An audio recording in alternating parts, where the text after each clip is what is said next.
thank you all for joining us this morning. This is our third session of our training series in collaboration with Pact and Adoption Alliance. Today, our topic of conversation is talking about race with our children and what that looks like from a developmental perspective. So just a note for those of you who joined afterwards, you're not going to be able to see yourself, but if you do have a question, you can always raise your hand by clicking the raise hand button, or I encourage you to type it in the chat. And I'm just going to be keeping an eye on the chat for Malaika. So if you have any questions, go ahead and put that in and I'll flag her to let her know. So welcome for those of you who made it to the first two sessions, welcome back. For those of you who's new to the training series, thank you for joining us. Just be sure to check out when you're done with this, we have the recordings of the first two sessions on our Children's Bureau YouTube webpage. So please check those out.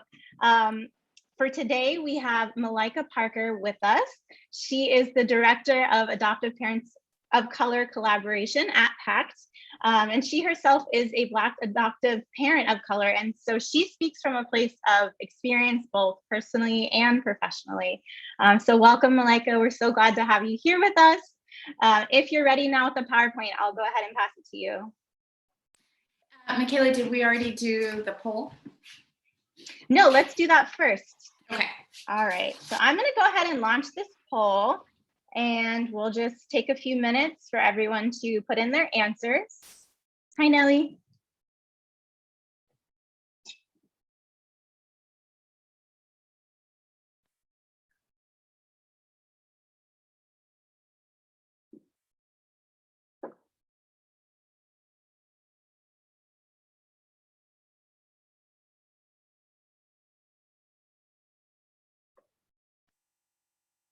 All right, we have 30%. Hi, Kyle. So since we're using the webinar platform, I usually have everyone check in on the chat, but you don't need to do that since you're all registered. And then just to note that when the webinar ends, you're going to automatically be sent to our post survey. And after you fill out the survey, you'll receive the participation certificate. So no need to worry about waiting for that email. All right, we have 74%, so just a few more people waiting for the poll.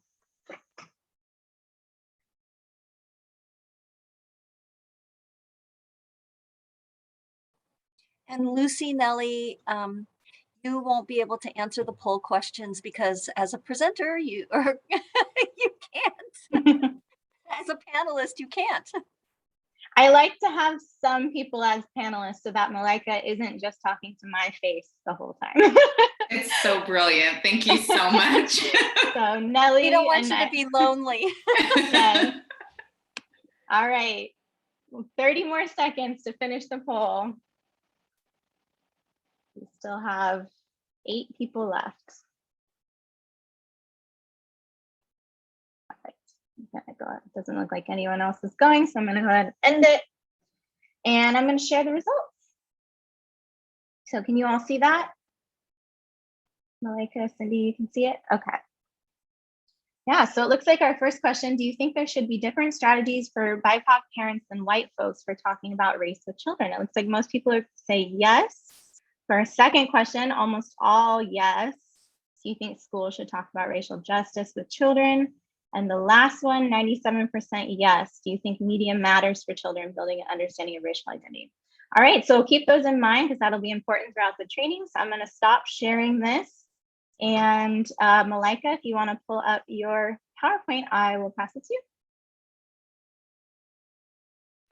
Okay, it'll take me just a second because, you know, it's a little clumsy moving from one screen to the next. No worries. And just so everyone knows, both Malaika and I have kiddos here with us today. So just extra grace for all as we navigate pandemic life.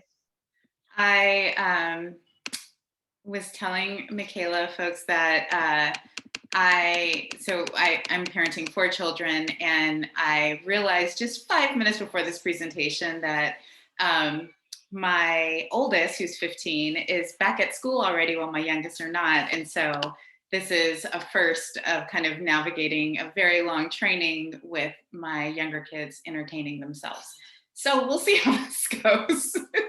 I also have puppies in the background, so that's a whole other noise that you might hear. All right, so like Michaela said, my name is Malaika. I work with Pact and Adoption Alliance. And my job is really to look at creating community for people of color who are thinking about building their families through adoption, or who have built their families through adoption. So I spend a lot of time really kind of centering the perspectives of people of color within a world that doesn't really ever even acknowledge that we exist, right? I come to this work, as Michaela said, as an adoptive parent. I'm parenting through adoption and through birth. And really super selfishly, when I had a really young child, wanted to have resources that reflected my experience, right? Like I wanted to be able to be the best parent that I could be to my children. And I knew that part of that was being in community, and part of that was being safe and, feeling safe enough where I could share things that were hard, share things that were wonderful, and really build community around that. So I've now been doing this work for about 13 years, and I've hope that I've learned some things. I hope that I will have some things to share with you all today that feel helpful. And also just to name that the perspective that this conversation is from is really centering the conversation from parents of color talking to children of color. I know that Beth came last time and talked to you all about from the perspective of families who are parenting across racial lines.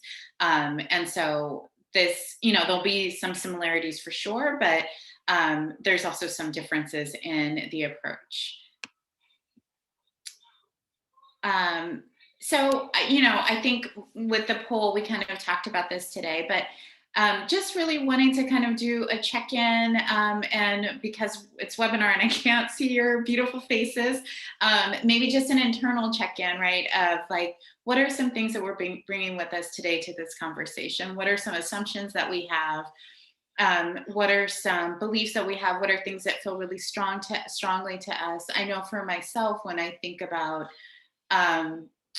talking to my children and other children about race and racism, that one of the things that really comes up for me has been my experiences of having that represented for me, and also reflecting on the places that it's been absent, right? The places that I had as a child had to kind of figure stuff out on my own.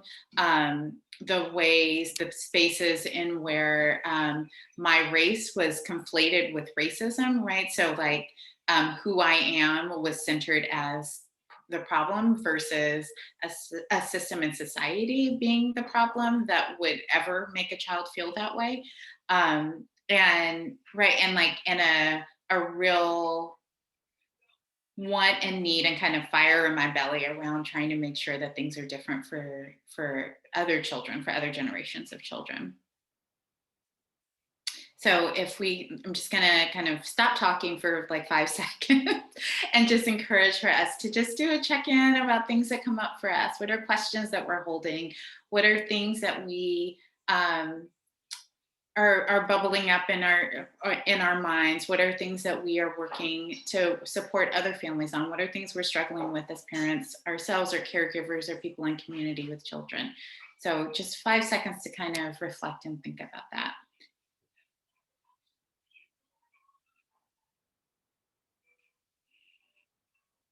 All right.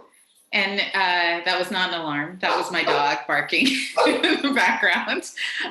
If you should feel so moved to put any of your thoughts in the chat, please go ahead and do so. Any stuff that came up for you that you feel like would be helpful to share with your community, feel free to do that.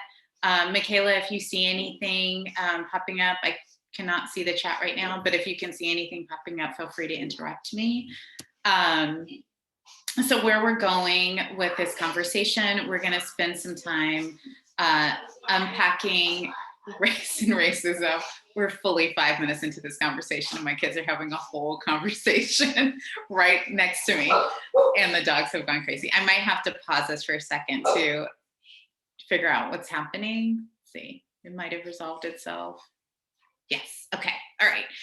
So we're going to spend some time unpacking race and oppression, thinking about like racism and skin color and equity versus equality, resiliency and pride, kind of as like the anti-venom, right? So if we think about like things that harm us, what are things that make us resilient? What are things that make us survive, right? Like, what are the tools that we have within ourselves to survive things that are really hard? And when we're talking about navigating white supremacy and racism, what are the things that all children need, but especially children who experience oppression, to kind of make them okay, to make them not just resilient, but able to like not even internalize it in the first place, right? Some considerations for caregivers, and some considerations for developmental stages.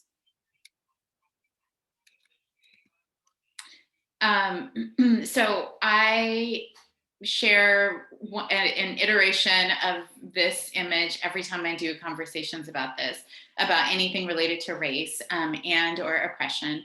And just as a visual, so there are like 5 million different versions of this. This is not anything that I created. And there are issues with this one, I'm sure, but just as an illustration of all of the things that we are navigating. So I am kind of facilitating this conversation from a place of acknowledging that white supremacy is what has formed and shaped our society, right? This idea that there is that cisgender white men with money, land, and access and physical ability are kind of set as the ideal of what we're all supposed to live up to, right? Most of us, including many white men, don't actually live up to that ideal. But that then what happens is that we're all kind of pushed into these bubbles that most of us don't fit into. And there are just these constant kind of intersecting experiences with oppression. And the closer you get to, the more that you intersect with more of these, right? Like what we know is at the center is Blackness, is femaleness, is religious privileges, right? And so we know that people that are experiencing, that there are people that experience oppression at a not a higher rate because it's not a competition, but at a higher rate because the system is set up to be that way, right? To kind of pit us against one another. Yeah. Okay, so when we think about talking to kids about oppression, about race and racism, about white supremacy, a lot of times there's questioning around when is the right time.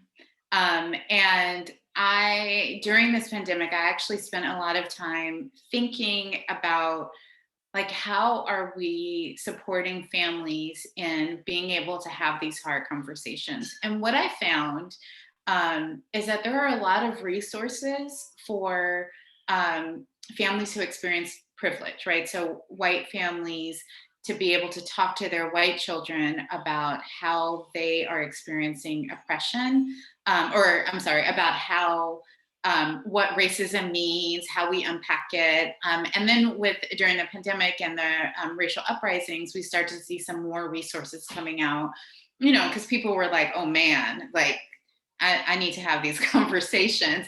But even still, there were even less resources that were available for Black families in particular, and how to talk to their Black children about what is going on. And there are a few things that I just really think is important for us to know when we enter into this conversation.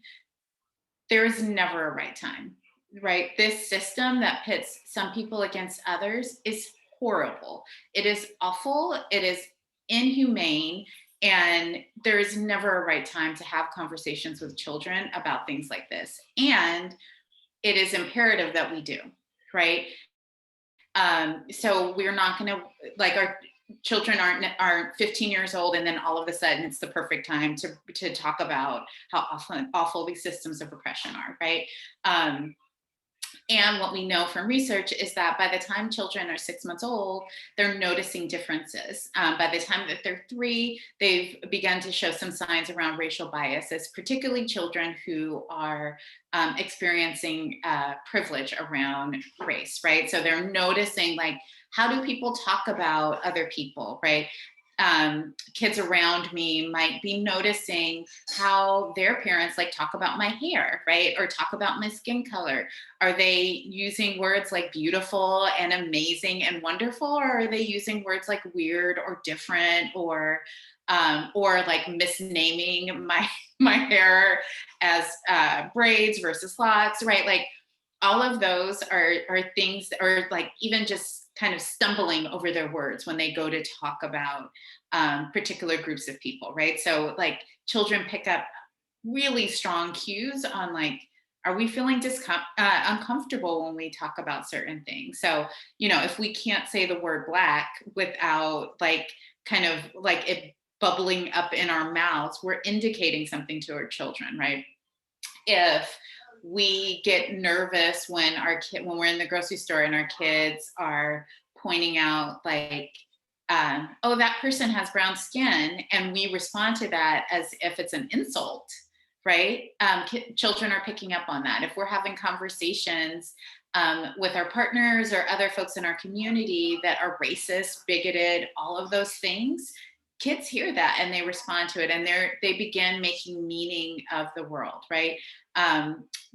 Difference is not bad, right? Difference is not bad. Difference is beautiful.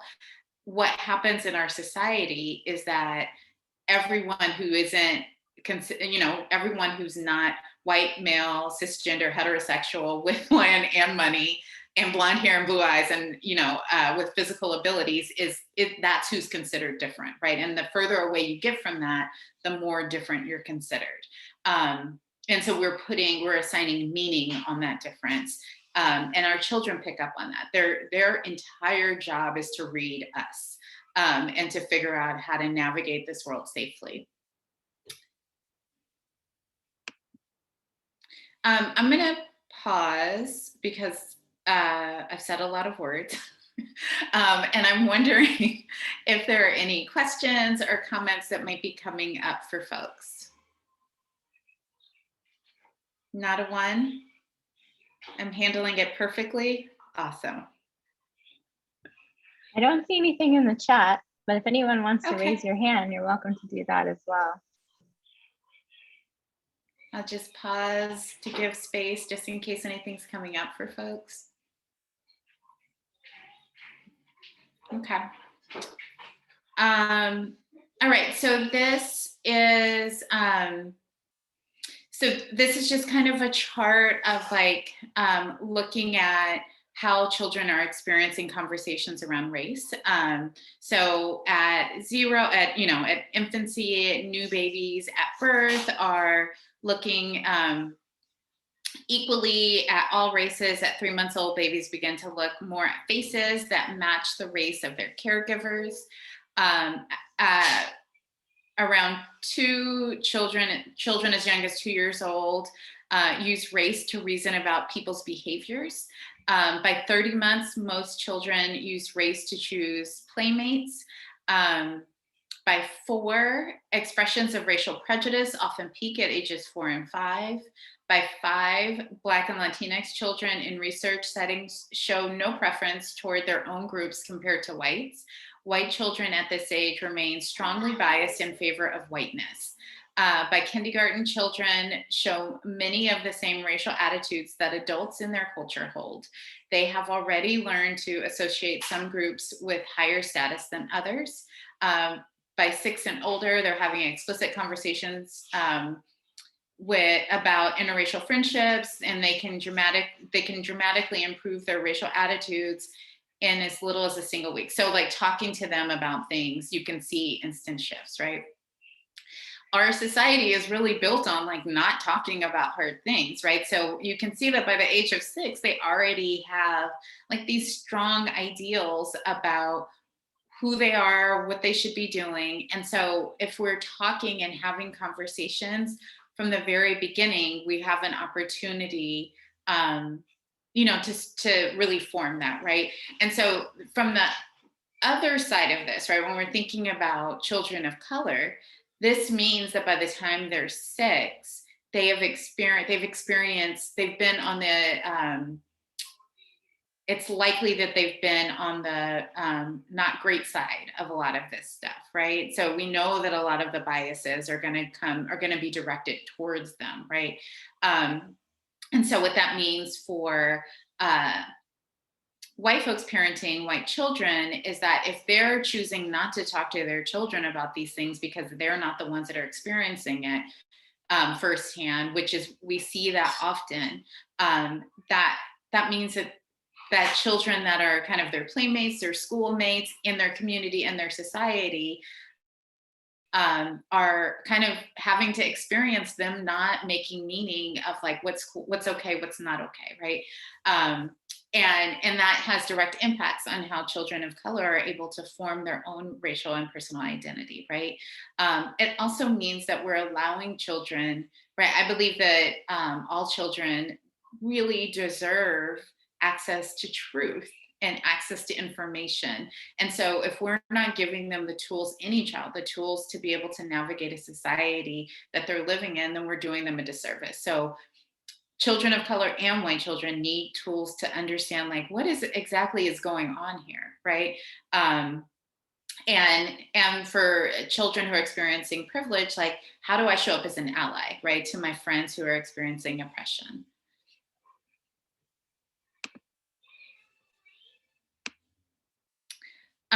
So when we think about Black and Indigenous and people of color and what they need in their parenting journey, it's really important that we acknowledge the unique perspectives in unpacking the realities and supporting conversations, right?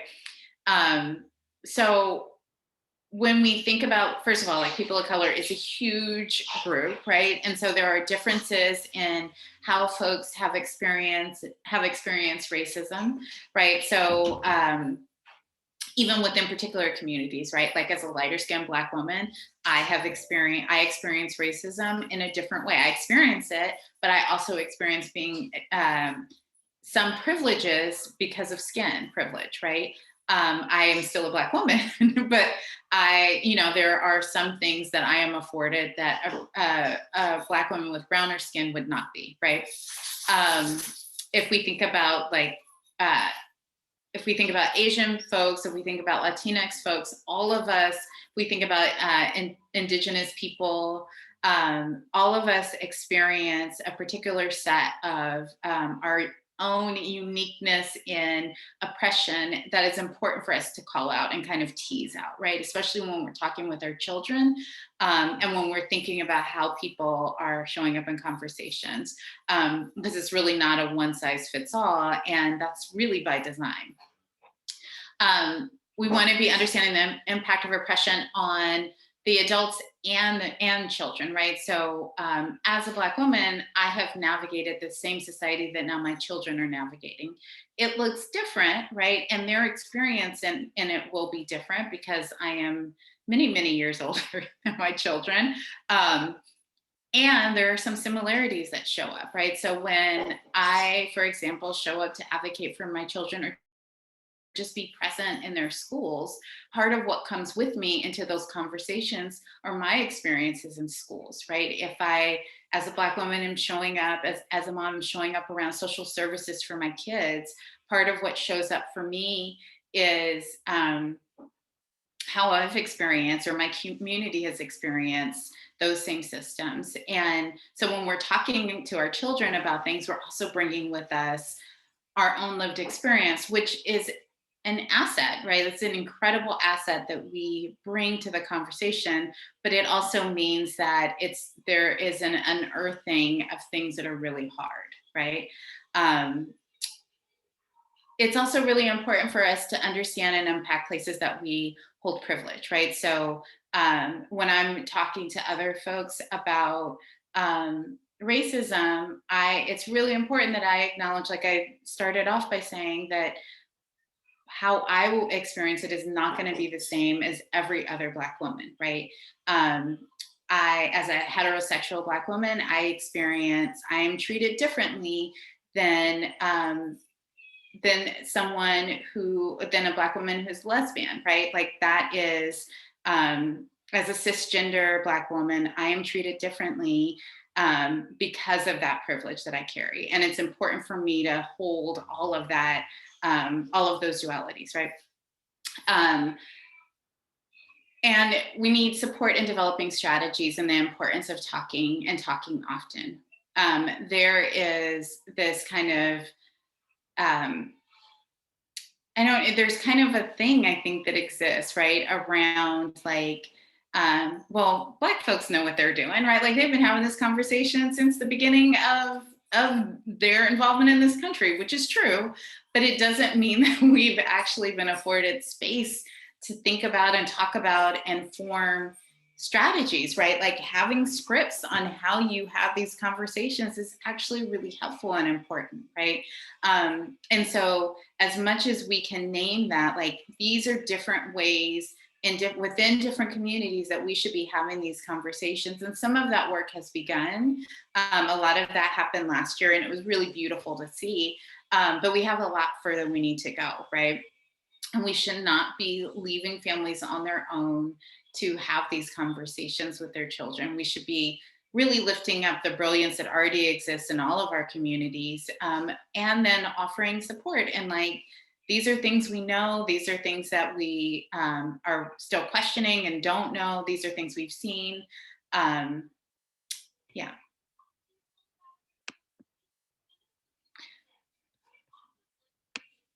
And then when we're thinking about from the perspective of like caregivers directly, right? So what are things that they can be doing? So we want to be looking at creating a safe space for children to ask questions and to explore their understandings of the world. We want to make sure that like folks are clear that we don't, like as caregivers, that we do not have to be perfect in the way that we have these conversations. We just need to listen and be present and be in conversation. If we're waiting to be perfect, right? Like, I know if I was waiting for myself to be perfect, that would be a long wait, right? And there are many times that I have messed up, right? Like I maybe shared a fact that wasn't accurate, or said a thing or didn't say it in the right way, or what, all the things. And I think the conversation is important for us to have, and even the place of like, I'm still figuring this out, right? Like, and sometimes I make mistakes is also part of the conversation, because I think it really offers to our children and to those around us the space for them to also be imperfect and to just kind of get in the conversation and be curious in the conversation. Caregivers should enlist help from community, the educators around them, and allies to help with strategies that will work for them, right? One of the biggest assets that I have as a parent is being in community, right? So part of my work through Pact has helped, like I have this huge community of other people of color that are parenting through adoption. And then I also have a beautiful community of other parents of color, right, who are parenting through different ways. But what's constant is being able to have conversations about how folks are showing up for their kids, right? And that is a huge asset, because then I can be like, I don't know about this thing, or how are you talking about this thing? Or, I know for sure for myself, like I am very much about talking about things as they happen, trying to give my kids space to think about them as it's happening, so that like they're not going to school and that's the first time they're hearing about things, or like accidentally turning on the news and hearing about things that way. But if I'm being honest, over the past like 2 years, it has just been one thing after another, and it really started to get to a point of me being like, I cannot keep having these conversations. Like it was just hard on my heart. And there were moments where I was like, I don't know if I can have this conversation. having people around me that were like, okay, and so this is how I'm talking about it, or, you know, or even being like, well, what did you say, right? Like with an assumption that the conversation already happened, really helped me to be like, all right, like I'm getting it together and having these conversations. It's really important. And I think sometimes we really underestimate the value of that. That's, this last one is just more of me saying, don't wait until the time is right.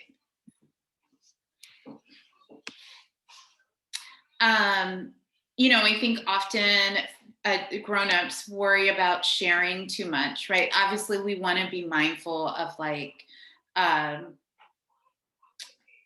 you know, like you're not necessarily going to share like all of the depth of horrors of like enslavement, right, of African peoples with a 2-year-old, right?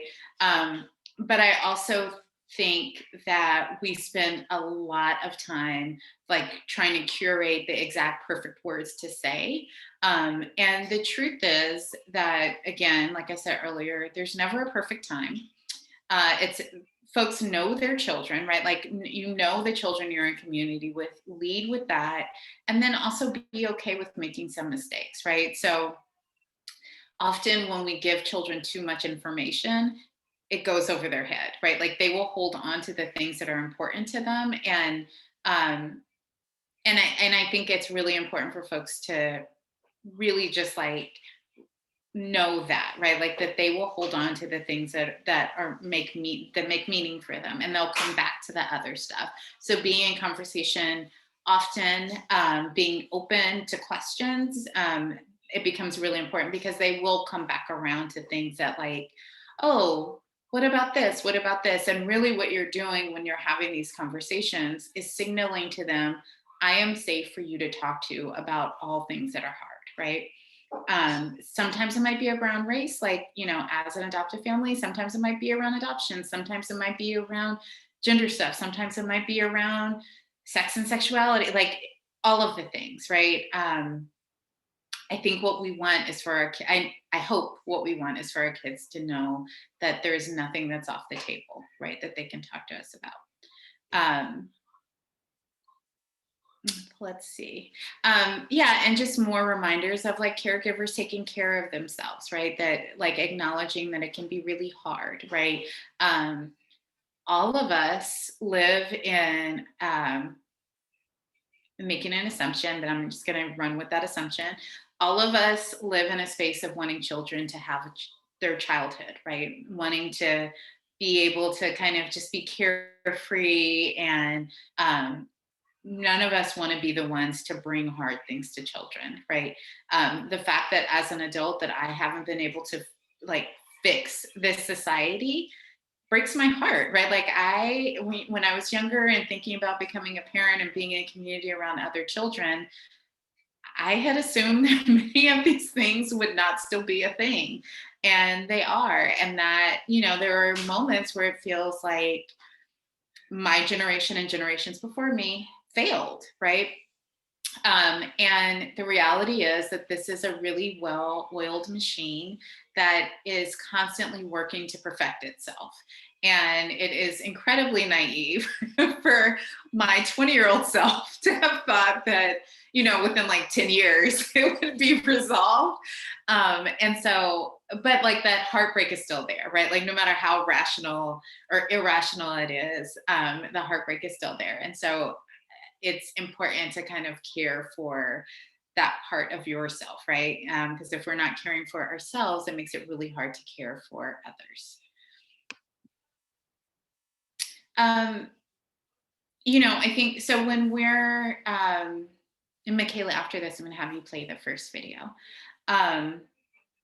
When we are thinking about talking to children, and in particular children of color, about race and racism, it's really important that we don't just focus on the hard things, right? As a Black woman, I do not experience my Blackness as being hard and awful. I don't. But when I look at how many people talk to children about like the experience of Blackness in this country, it really is like oh man, why would anybody want that, right? And that's not the message that I hope we want children to walk away with. I think what we want for them is to be able to walk away with, there is something going on that is outside of who I am and has nothing to do with me. It existed before me. It existed before many of my ancestors, and it has its roots in things that are like, it's about money. It's about people wanting to make themselves feel entitled to taking things from other people, right? That doesn't have anything to do with me, my children, my ancestors. And there's a lot of beauty and brilliance and history and legacy and that I actually spend most of my time experiencing as a Black woman, right? And so as adults, we really can hold hard things. We can talk about hard stuff that exists in our world, and we can introduce children to like the beauty and the complexity of people of color in this country, right? And around the world, because really we need to be talking about who folks are globally, not just in this country. All right, Michaela. Okay. Do I need to stop sharing? It'll boot you off in a second. Okay. Sorry. Okay, there you go. All right, can you see that? Yeah. That make us the same and different helps us get to know each other better. Daniel Tiger and his friends do it too. Watch what happened one day at Daniel's school in this clip from Daniel Tiger's neighborhood. So why are you Michaela, feeling sorry, sad? can you rewind to the beginning? Oh, yeah. Does it go? Hopefully it goes all the way to the beginning. Oh, you want at the beginning of the clip. Got it. Yeah.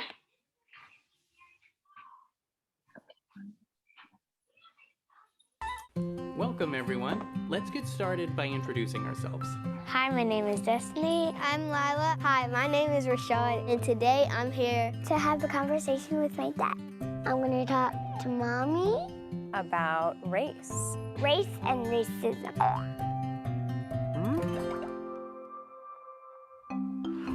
Hi, my name is Amanda Gorman. I'm a writer, activist, and the first ever Youth Poet Laureate of the United States. Welcome to PBS Kids Talk About Race and Racism. Race and racism. Maybe these are words you've heard before, or maybe they're new and they sound a little strange. Growing up, we had family meetings every day where the kids got to pick the topic, any topic, which is why I'm so glad we're here with other kids and parents too to talk about these words, because they're such a big part of our world, our families, and our lives. A lot of times when we're talking about race, we're talking about the color of somebody's skin. Have you ever looked at your own skin before? How would you describe it? My skin is brown as an avocado seed. Sometimes when we're talking about race, we're talking about other features too, like someone's hair. My skin and my hair are some of the things that make me who I am. They're what I love about myself. They're also things that others notice about me, and that's just fine. I notice what other people look like too. Noticing things about one another is how we start understanding each other and loving each other exactly as we are. And loving each other because we're different is how we make the world a fair place for all of us. Talking about things that make us the same and different helps us get to know each other better. Daniel Tiger and his friends do it too. Watch what happened one day at Daniel's school in this clip from Daniel Tiger's neighborhood. Oh man, I really love Daniel Tiger. I want to see it. Yeah, I'm tempted to have you all watch it. So I'm just going to say a couple of words about this, and then I'm going to have us take a break, because when we come back, there's some strategies. So I think this might be a good break point in just a moment. So I really, first of all, I love Amanda Gorman. And so when I had an opportunity to use a clip from her, I was like, I'm going to use it. But I also really love the way that she talks about like loving ourselves and loving our skin color and really honoring difference, right? Like for a long period of time, I don't hear this as much, but for a long period of time, people were like, I don't see color. I see everyone as human. Actually, like my color, my skin color, like, and all of the things that come from that, those are gifts from my ancestors. And if you don't see that, then you don't actually see me. And so I love that she is talking about that, right? There's some parts in this. So the Daniel Tiger clip that comes up next. There's a lot of conversation around like we all are the same, right? Which is great and is kind of problematic, right? Because we're not like everybody has a difference and everyone is the same. There's also later in this video a clip about Rosa Parks, and there's a way that sometimes we can like water down the realities, right? So it actually isn't just about loving one another, right? Which is important, but we can't actually like legislate love, right? Like we can't. People have tried, it doesn't work. But what is important is that we legislate, we demand that people are treated with respect and dignity and access to their own freedom and liberation, right? So what does that mean? That means that I don't have a right to put my values, my beliefs, my ideas onto you and how you show up in the world. You, in your beautifulness, get to be all of your beautiful human self, right? And whatever that means. And my job as somebody who's in community with you is to show up and support that, right? And then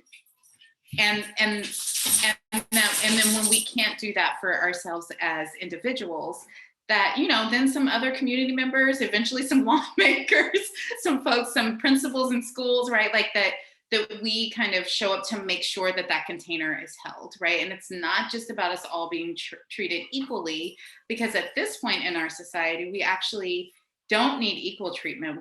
Everyone needs something different, right? We have been on a road of disproportionate access for hundreds of years, right?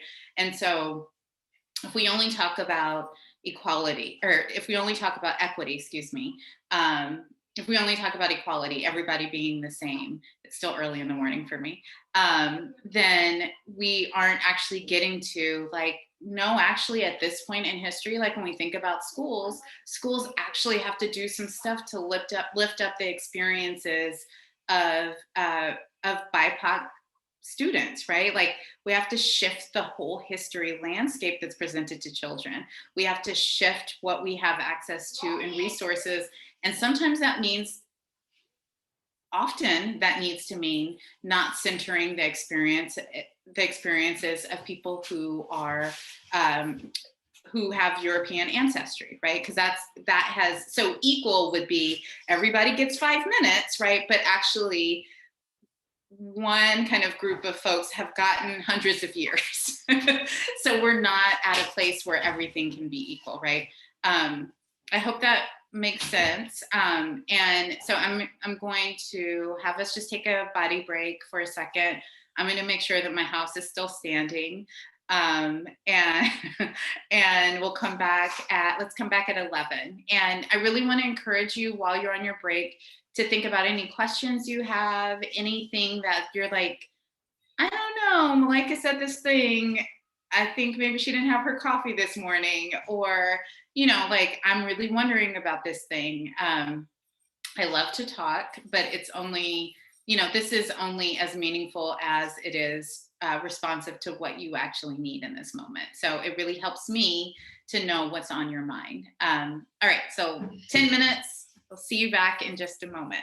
Yeah, so again, everyone come back at 11, and we're going to be doing a quick raffle when you get back. So make sure you're here on time, because you can't win the raffle if you're not here. All right, we'll see you at 11.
You all know how much I love my my raffles. All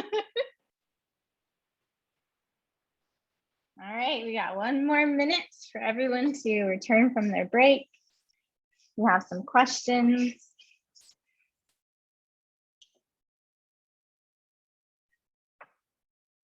All right, I'm gonna spin the wheel. You have to be here to win the $10 gift card to Amazon. Oh, that's a lot of names.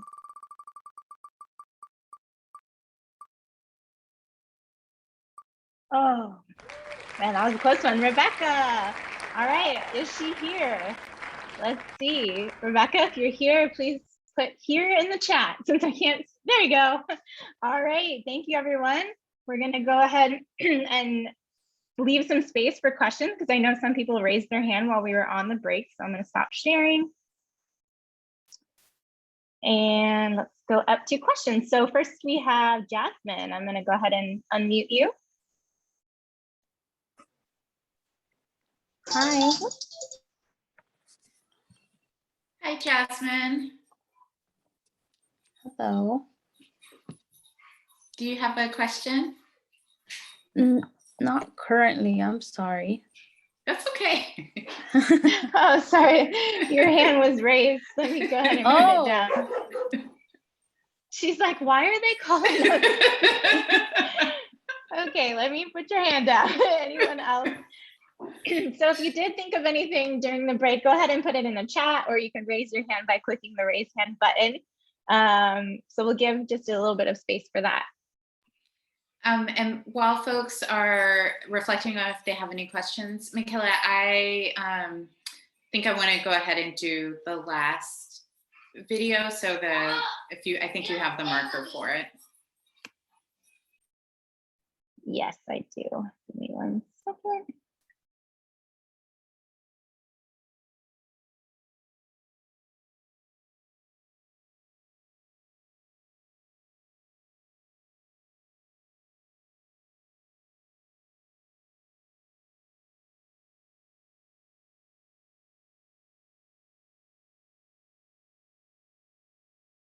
Stop, and if they don't stop, go with a You hear that? different group. And if they still don't stop, then you report to a teacher.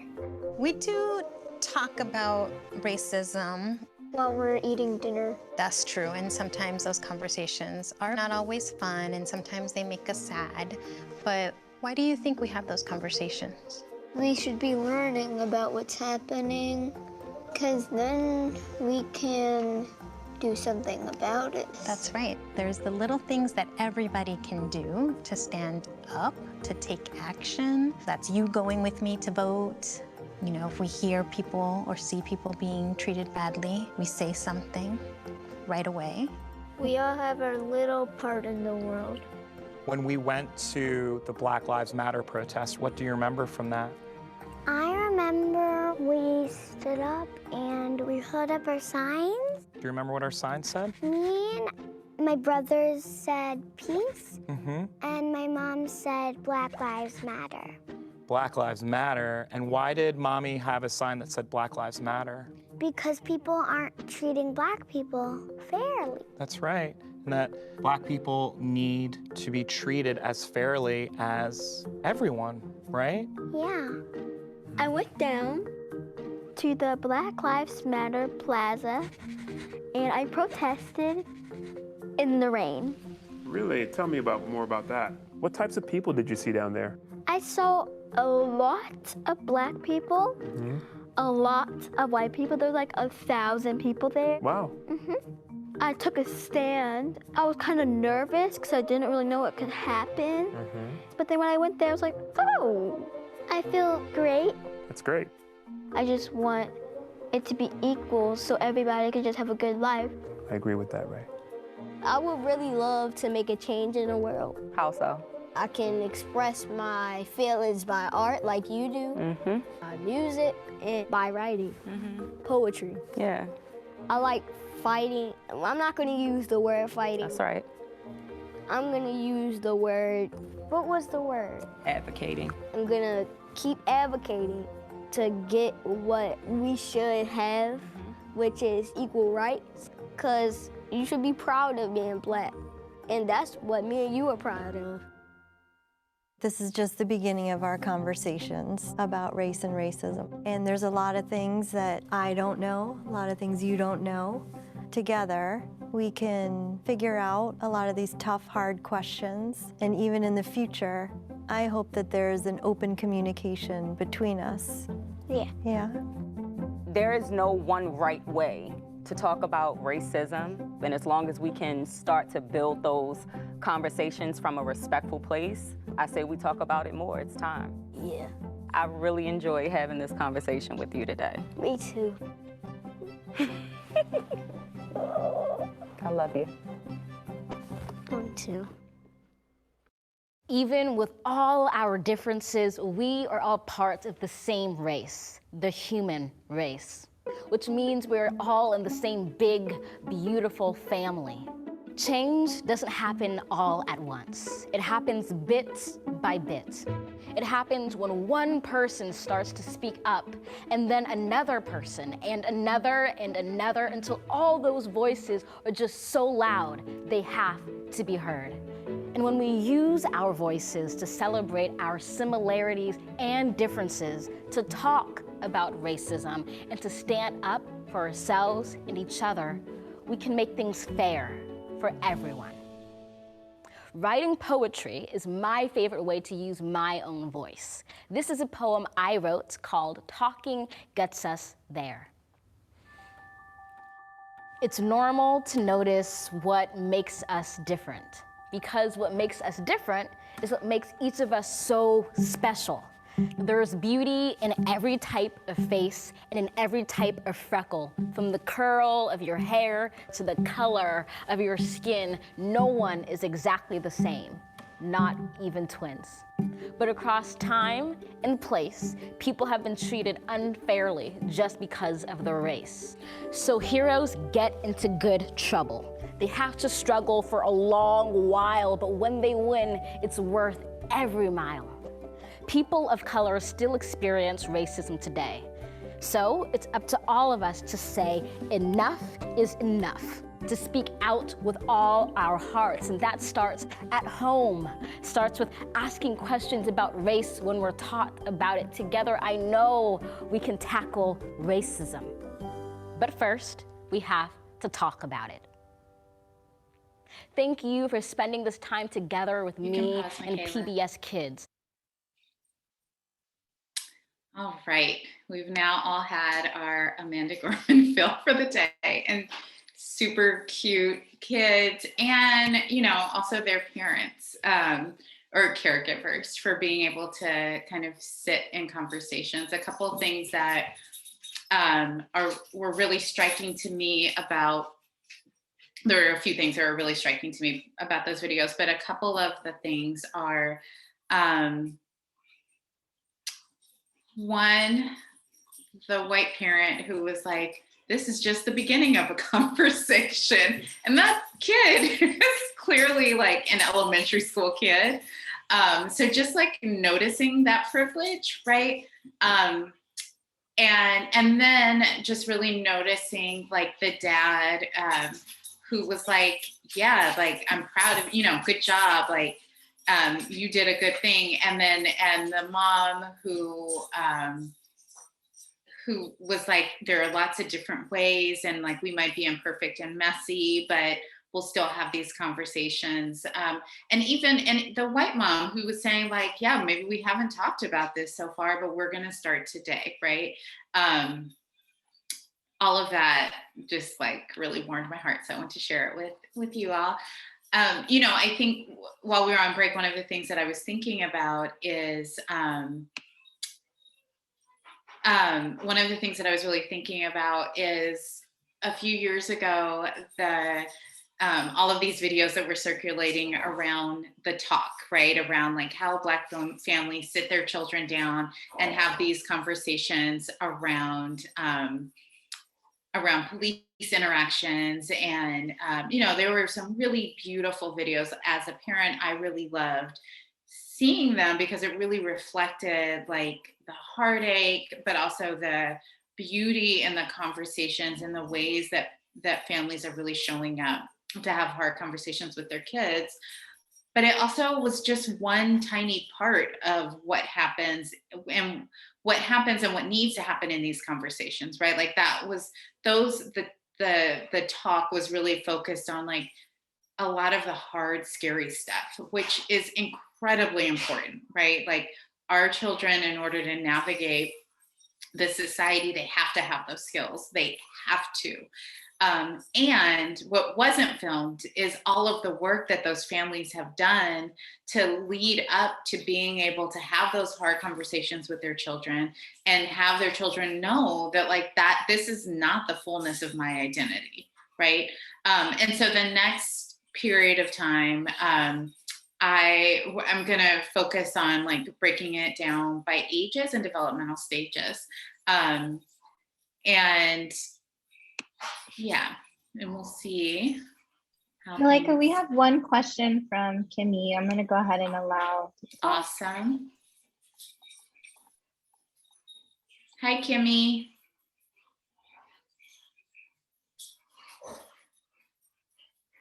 Maybe we had an accidental hand raise. Okay, I'm gonna. Maybe you just wanted to say hi. Hi, Kimmy. All right, I am going to share my screen again.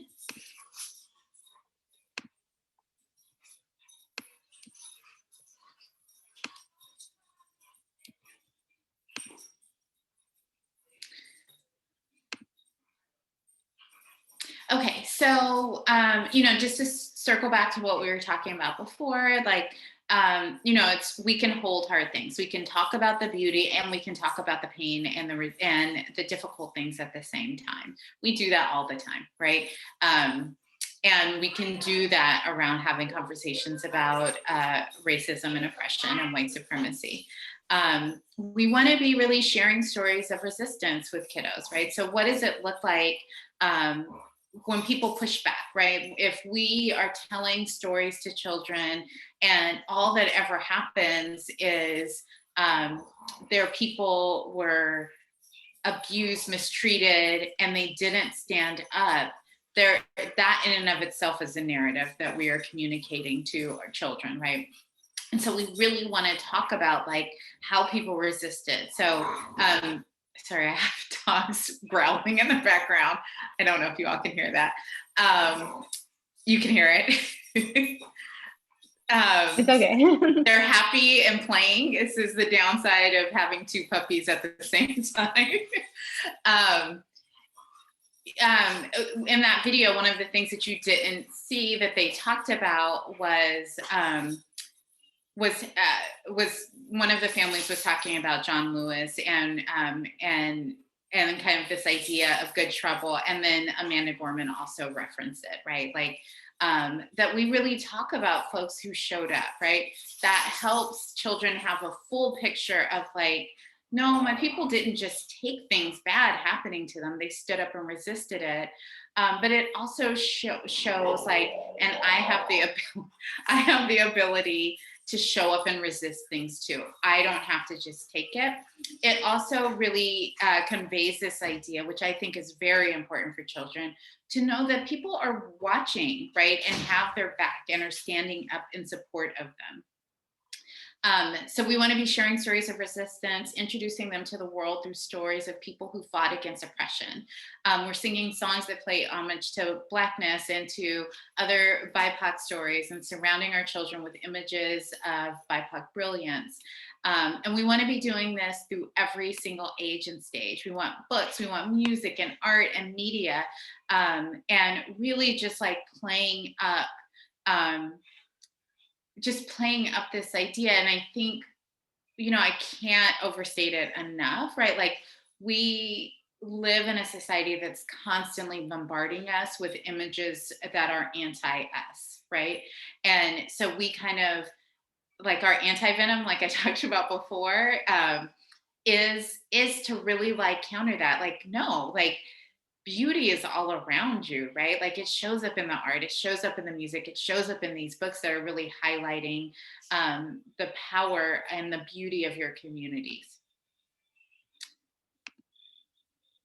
You know, if folks are watching TV like my children are right now, we're really looking at like, how do we prioritize media that really centers BIPOC characters and a variety of characters, right? And centers, this is a conversation that I have in my household all the time, is not the friends, right? So if there is still a central character who is a white character, and then like all their friends are people of color, or like their neighbor is a person of color, you're still kind of centering that the norm in our society is whiteness, right? So we're really looking for media that's like all about like representing in a positive way who BIPOC folks are, who people of color are, and that really shows like the multi-layeredness, that's not a word, but the multi-layeredness of who we are, right? And also just like to note that just because there is a person of color as the main character does not mean it is good media, right? So we really want to be doing investigative work so that we're like lifting up messages that are actually empowering to children, and not just using media that kind of reinforces stuff that's already problematic. So when we're looking at our little ones, so ages birth to 2, children are really learning at an incredible rate, and they're beginning to notice differences. So we talked about this a little bit. There's the existent, like where they're noticing the emotions of adults around them, and they are, we're starting to build part of the conversation in the space that we're creating as the adults around them is to make sure that they just know, and we're communicating, there is space to talk about things, right? That we're kind of infusing, right? Like pre-verbal babies are not giving a lot of communication back, but we're kind of messaging by the images that are around them, by the way that we're talking to them, by the way that we're honoring their feelings and their experiences, even as babies, that we're here for all of it, right? That we're here for them, and we're talking about, you know, all the things that I talked about before, right? Like of how beautiful and resilient and incredible they are, right? And really like pumping in those messages. At ages 2 to 5, so when kids are kind of in the preschool stage, they're building the idea of sameness and difference, right? So we saw a lot of that in the video. And there's not always a lot of meaning assigned to that, just like kids in their natural state, right? But they're picking up on like, well, how do people respond to these differences and those differences? What are areas that were the same? What are areas that were different? They're beginning to apply their new ideas and understandings to everything, including friends and families. They're super inquisitive and curious, and so they ask lots of questions, right? So this is the stage that we're in the grocery store and they're like, Mommy, why is their skin dark, right?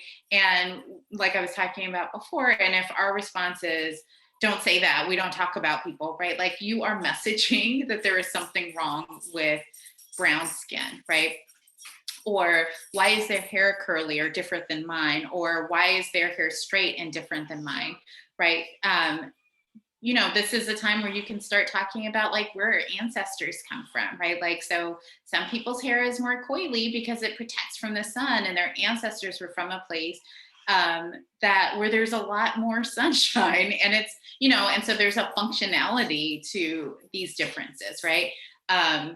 And yeah, and leading with information versus having these reactions that really are about our own fears, right?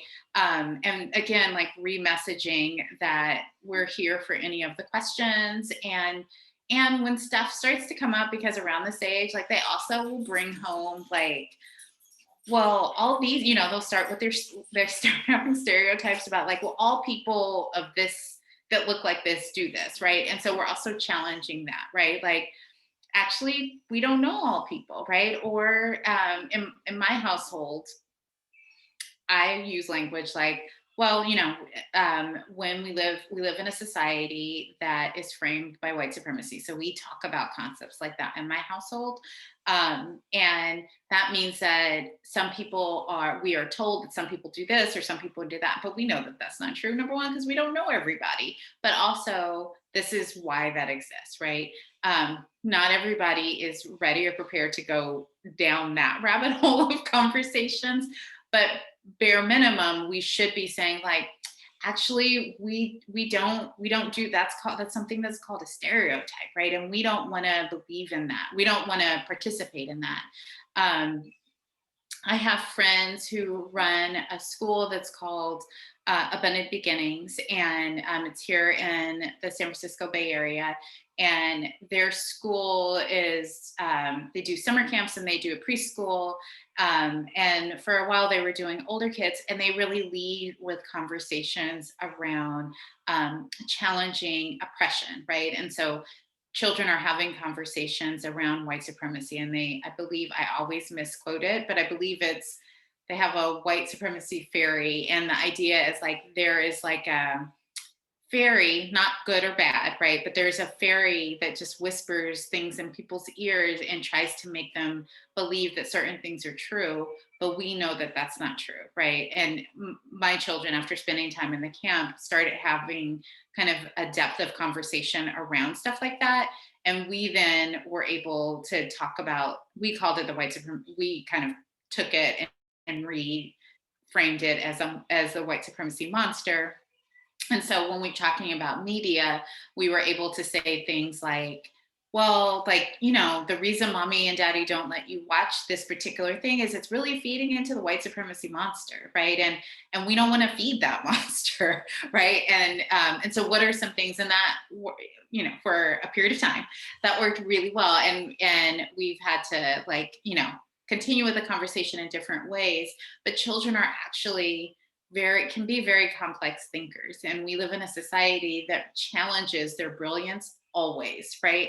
And if we are ready to support their brilliance, they can go there, right? The conversations that the children in Abundant Beginnings are able to have is just like mind-blowing, right? And the benefit and the power of having these conversations is that it really gives children tools to remove it from their own internal dialogue, right? So if we don't give them a place like a fairy that is whispering in people's ears that you also have power to push away, if we don't give them tools like that, they internalize it. They begin to think that, well, it must be something wrong with me, right? If everyone if there's all of this anti-Blackness in our society, then it must be because there's something wrong with Blackness, right? Versus if we give them the tools to understand, no, it's a tool of capitalism, right? It's a tool of a system of superiority, and it's a tool of colonialism. Then it helps them to take it out of themselves, outside of themselves. All right. So ages 6 to 9. So these are elementary schoolers or elementary school children. And they start to see themselves in terms of what they can do, and they're comparing themselves to their peers, right? They don't like being different unless that difference is, my differences, I'm awesome. And so building communities where they're, who they are is really honored and reflected back to them is really important. Having conversations, I was really happy to see that everyone thought it was, or I think most people thought it was important for schools to talk about racial justice. For children, particularly in this age, when they start to enter schools and separate from their families, they are really looking to is what my family been, so I'll talk about my household. So, I try and have all these conversations with my children, right? And sometimes it's when they leave the household, right? So when they're in a camp like Abundant Beginnings, or when they're at school, that they're like, oh, this thing is real, right? And as their parent, I'm like, wait, but we've been talking about this for forever. But it's the experience of having it like outside of their household be reflected back to them. And it becomes really important for them, right? So having conversations in school at this age that reflect the values back of anti-oppression becomes really, really important. Teasing among peers becomes a factor around this age. And so, you know, under the construct of white supremacy, children of color are otherized, right? So that means that like their standards of beauty, their language, their clothing, their heritage, their food, right? Like there are a million different stories of like kids showing up to school with like food from home and then it gets teased because it's considered different.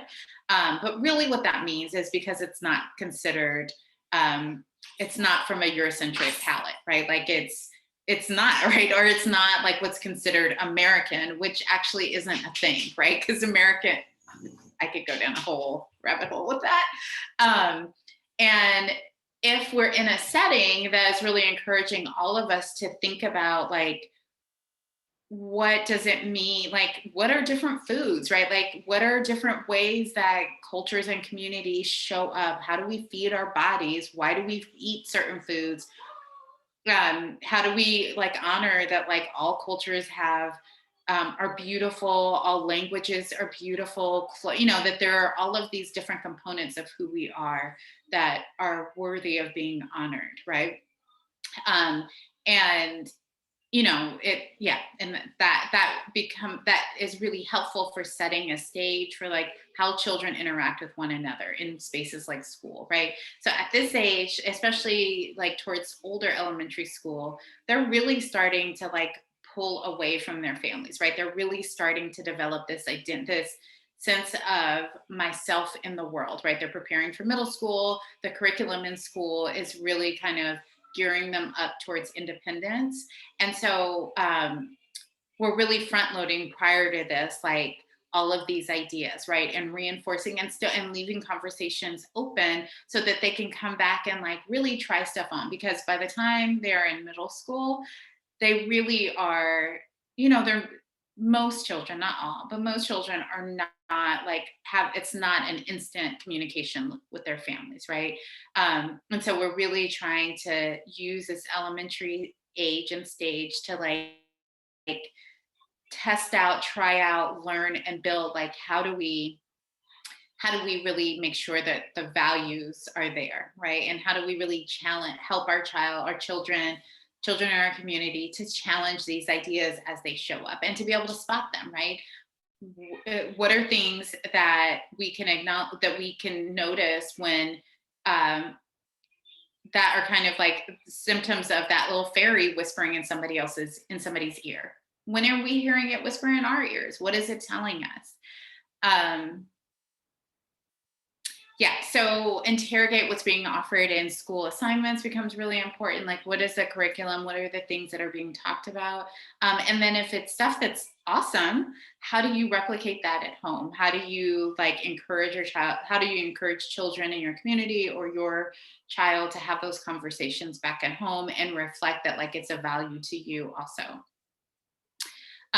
They're really focused on fairness and, you know, and that equality conversation, right? So this is a really great time to really start introducing, like, well, what does it look like? What does equity actually look like, right? And something that I try to talk about often is that fairness is actually that everyone gets what they need, not that everybody gets the same thing. And that applies, some schools will use that in a different context around like different learning needs, right? So, you know, there might be a kid who like has a fidget, right? A thing that they can play around with in school because they're having a hard time focusing. That does not mean that everyone in the class needs that same fidget, because not everyone has the same exact needs, right? All right, the tween years. So we're in middle school, either in middle school or on our way to middle school, and really starting to think independently, really believing that we are full out grown. And And our job as the people that support them and love them is really to help them identify safe ways to explore the world, right? So, they're going to be navigating things in a different way, probably more independently. And what does that look like, right? So when we think about children of color, like, how are you out in the, not in the street, but how are you out in the street, out in the world, and interacting with law enforcement, interacting with community members? What does it look like? What are things that you can spot, right? So this is, many folks have the talk prior to this, but like, this is a time where like it gets revisited, right? Where like, what does it look like for us to be, what does safety look like? My dog is shaking her chain. She really wants to be part of this conversation. Yeah, and so really thinking about like independent interactions. And I think one of the hardest tasks for parents of color, people who are parenting children of color, is like letting them out into the world, right? And knowing that you cannot fully protect your children. And that is true for all parents, but there is a different kind of bar, right, of trust and faith that parents of color have to experience, right? So really, and encouraging them to like, how do we have spaces of peer support and balance, right? Where they have folks that they can go to for connection and conversation and safety, right? How do we make sure that like our children have friends that won't put them in a dangerous situation, and really encourage them to be safe and reflect back to them how wonderful they are. Ages 13 to 17. So we're ending middle school, starting high school. And, I think one of the biggest things here is to really make sure that they have connection with community, right? So how do we link them up with other folks that can kind of help kind of hold that space for them, right? So a lot of high schools in the Bay Area do like internships, right? But many, because it's the Bay, many of those internships are with racial justice organizations. And part of that is like exposing children to all of the opportunities that are available to them for like future careers, super important. But also, I think an even greater value is introducing them to other people who are allies for them, but introducing them to people that they can be building relationships with into adulthood that will stand up in support of them. And again, like I said before, kind of reflect back to them some of the things that are happening around them. All right. Lots of words have been said by me. And so we actually, I'm going to just take a pause and see if there are any questions before I move on to this next phase.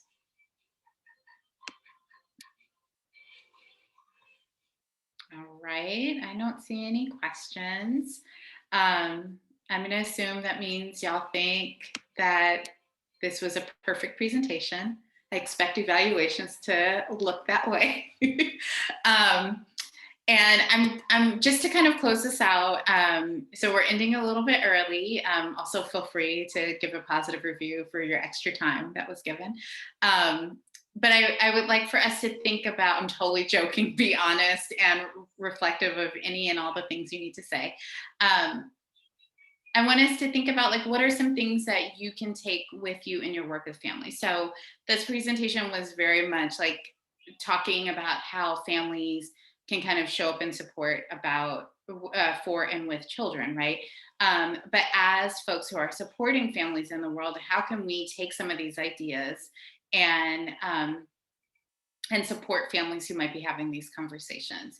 So I am going to ask us to take 2 minutes and to reflect on it. And I'm going to ask folks, I'm going to ask everyone, I know not everyone will, but if everyone can just like write a thing in the chat Like, this is something that I can take back. And it could be something that I talked about, or it could be just something that's on your mind, so that we can share some ideas. All right, so I'm going to stop talking. 2 minutes, kind of think about what you can take back and then share it in the chat as it comes up for you.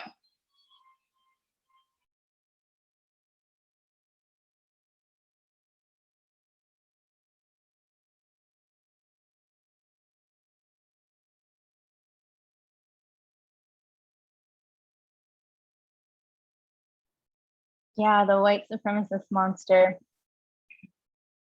I like that. I like that imagery for kids. With adults, I wonder, Malaika, what you think of that with adults, because my thinking with adults would be that would be a way to sort of separate yourself from that, like as a white person. Whereas with kids, it makes sense, but with adults, I'm like, is that, I don't know. That was my initial reaction is, well, I don't want to separate myself from the white supremacy monster because I'm part of that. Yeah. Yeah. I mean, I think it's a way for us to, and they really use, I just want to say again, because I don't want to misrepresent how they talk about it. They really use the fairy, and they've heard me say the monster and been like, that's not how we name it. That is language that worked for my family. But I think what it does is, yes, like as adults, we have to own our participation. For children, I think the separation is important, but I also think that there is a space within that makes it possible as adults for us to be like, oh, this is what I'm doing, right? Like I think there's a way that it can remove some of the shame that gets in the way of people actually looking at themselves, right? Like if we name it as, this is a tool, right? That was created by people, but it is a tool that has been in existence for so long that, of course, we are all participants. We are all swimming in it. We all participate in it. And okay, right? Like, got that, check. And these are the ways that it shows up, right? So, and sometimes it's just noticing. So there are things like, if I think about like television or music choices that I, like there are some things that maybe I've watched, maybe possibly, that are incredibly misogynistic, right? Or music that like is incredibly misogynistic. And I can say to myself as an adult, right, like, okay, this is what that is. And it helps me to be like, do I really want to participate in this or not? And sometimes, I might say, maybe it's entertaining. But I think like naming it is really important. And then we can move from there. And we might be noticing like, oh, everything I'm doing, right, is participating in white supremacy. Everything that I'm saying, everything, then maybe like we don't give ourselves a pass to listen to this one extra song.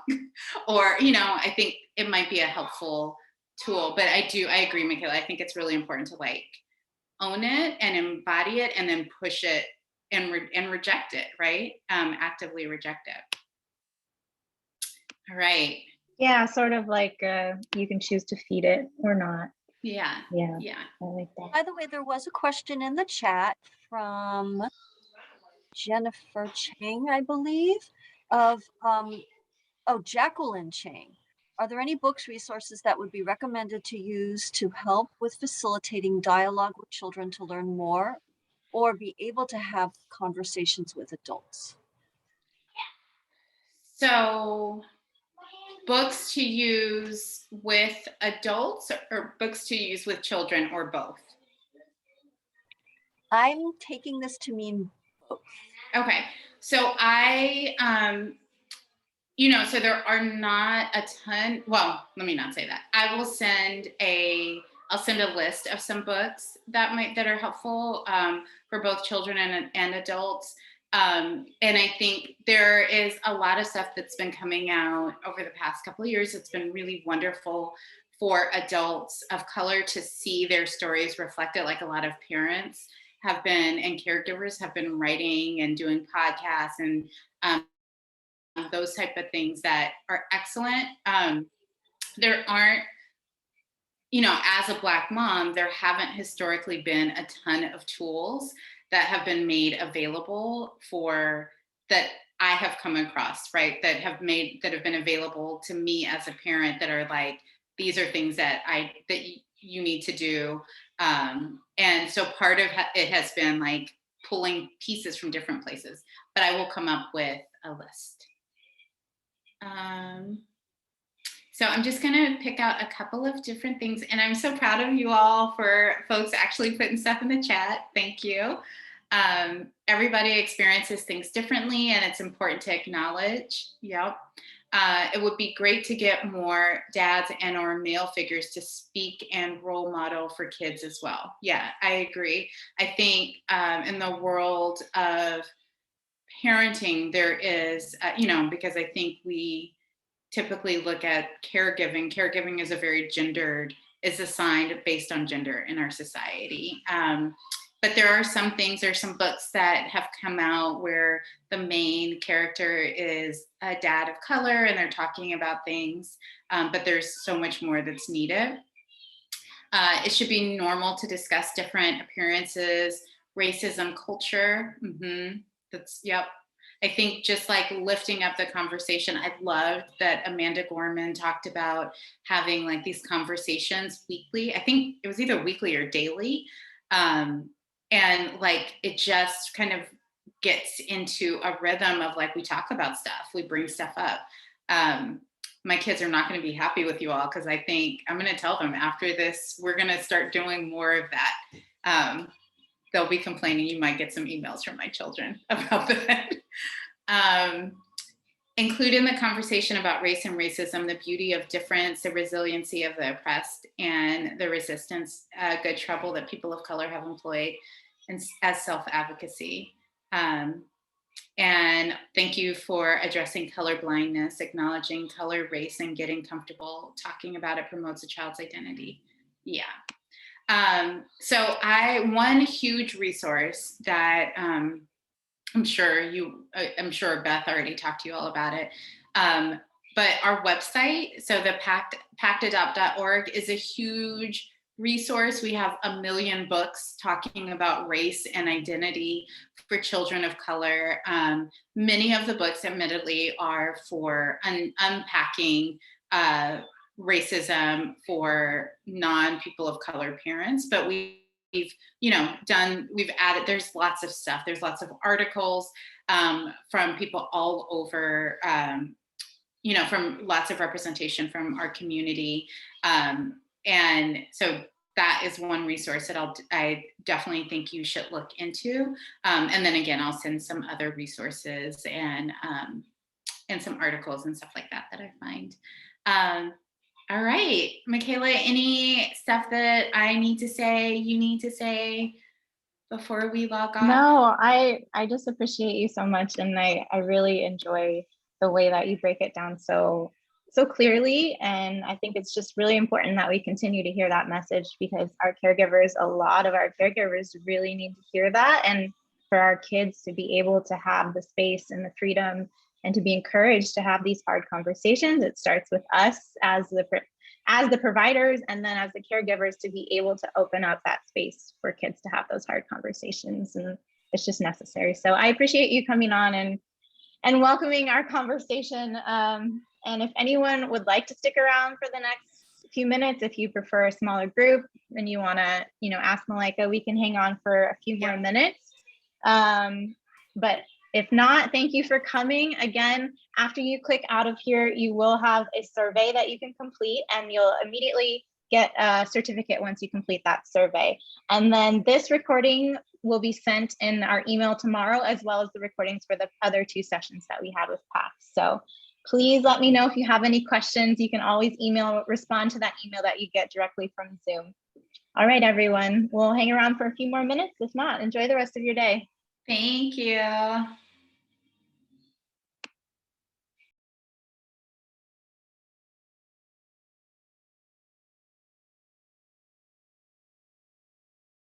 I was going to say, Malaika, I really liked when a lot of people say, I don't want to, they're afraid of having these conversations because they don't want to make their child feel different. They don't want to make them feel, but it's like silence also says something. There's no way to not have this conversation.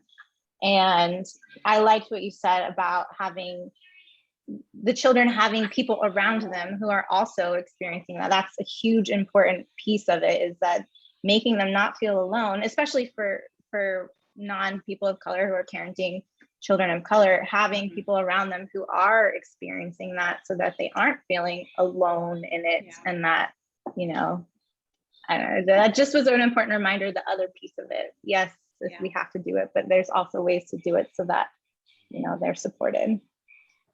Yeah. And, you know, I think the community around you, I think I forget it all the time, right? Like, even, you know, we, as a family, we garden a lot. So we have like a pretty fantastic garden here at our house. And then I also do some work with a community garden. And often my children will go to the community garden and be like, this is amazing. We should have this at home, right? And I'm like, we do actually. But I think that is just, for me, that's an example of like, it's super important to like see it reflected in other spaces, right? Like kids actually, you know, there is a time where you are the expert. But as you know, when we move them into school, part of what we tell them is that their teachers are the experts, you know, and if we are sending them into places that don't mirror these values, then we're telling them to discount. Even if we're like trying to like do damage control and all that stuff, they still are like, they're spending all day in it, right? Or if they're in their communities, like all of that stuff. And I've just seen examples of that so many times. Thank you, Nellie and Cindy, for giving, so I have faces to talk to. I'm telling you, we don't. I'm just going to start picking random people from our team just to be the faces for each group. It's so helpful. It's so good because like we do webinars and I will talk for an hour just staring at myself. I enjoy it more. I enjoy the fact that I'm on camera and can listen to you and know that you know that somebody's there listening to you. Yeah. So that, you know, it's helpful because it's hard to just talk to yourself on the screen. Yeah. But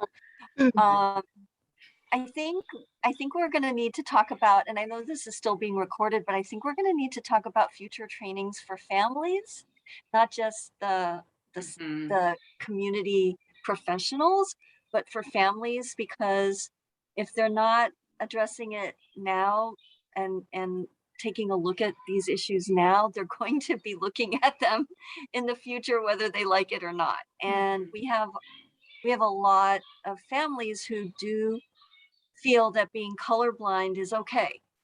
And we know that it is not, because the rest of the world isn't.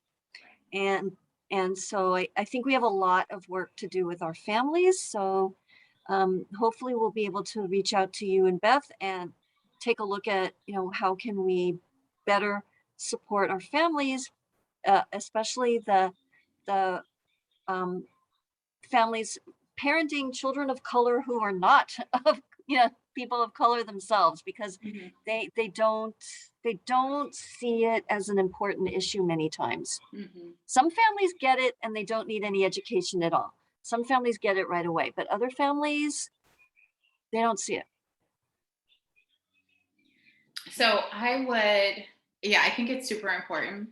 And I would suggest, when you think about trainings for families, that you include support for families of color, right? Because and it might need to look different, but a lot of times what happens is when we talk about race is like there's this flow of resources that go to white families.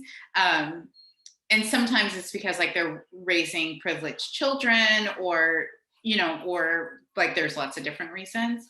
But what that does is kind of, it further entrenches white supremacy, right? Because then families of color don't have space to like think about the stuff that they're experiencing, even if we feel like they're doing it excellent. Like, you know, I spend a lot of time having these conversations. I spend a ton of time thinking about, right, like to the point where my kids are probably tired of hearing me be like, well, I'm thinking about this thing. Right. And I often am like, am I doing this right? Like, I don't know, right? And I spend time thinking about it, right? Like thinking inquisitively about it, right? And to not have space to be able to like hear other perspectives, to just be able to be like, whew, this is hard. Like that is one of the things that that oppression robs from people who are oppressed, is space to be able to like lay it down and talk about it. And so I definitely think that there are two different conversations that need to happen, but I think you would offer space to all of the families. Excellent. Yeah. We would appreciate that. Nellie, you were going to say something? Yeah, I was also going to say, I think part of that training I feel, so just like an example, you know, how you were talking about community gardens and all of that. I've worked at, I live in South LA, was raised here and still live here. And I always used to say, like, you know, we don't have community gardens. Our schools are very just cold because they're all asphalt and concrete. So I know there's been movement a lot more to get community gardens into our schools and to provide green spaces in our schools as well, especially elementary schools. But then there's also the part of, what do we do then? Teach our families how to advocate for themselves. Because one thing is to give them or provide the support or resource that may be available, but then how do they access it? How do they advocate for themselves? How to take care of the community garden. Okay, now it's there, but now it's up to us, the community, to make sure that we take care of it. But if we're not, then how do we go about doing that? So I think that's another piece that maybe could be, you know, helpful, because I know that for a lot of our families, I talk to families all the time here in our community, and that's one of the things, like, okay, well, I'm busy. I don't have time to, you know, take care of a community garden. We work, you know, 10, 12-hour shifts sometimes. And, you know, the last thing we want to do is go garden somewhere. So, and it's a very understandable reason. Like, I can't fight that. They're right. So, but just giving that voice of how to advocate for themselves, sometimes also they don't know how. So. And I think, and often we're advocating for ourselves into a system that doesn't want to give us the thing, right? And so it's also like, I think you talked about it perfectly, right? Like, where am I going to spend my energy? And like, if I have this, like, you know, if I've worked 10 hours, I have 1 hour left of energy, right? Of like useful, helpful energy.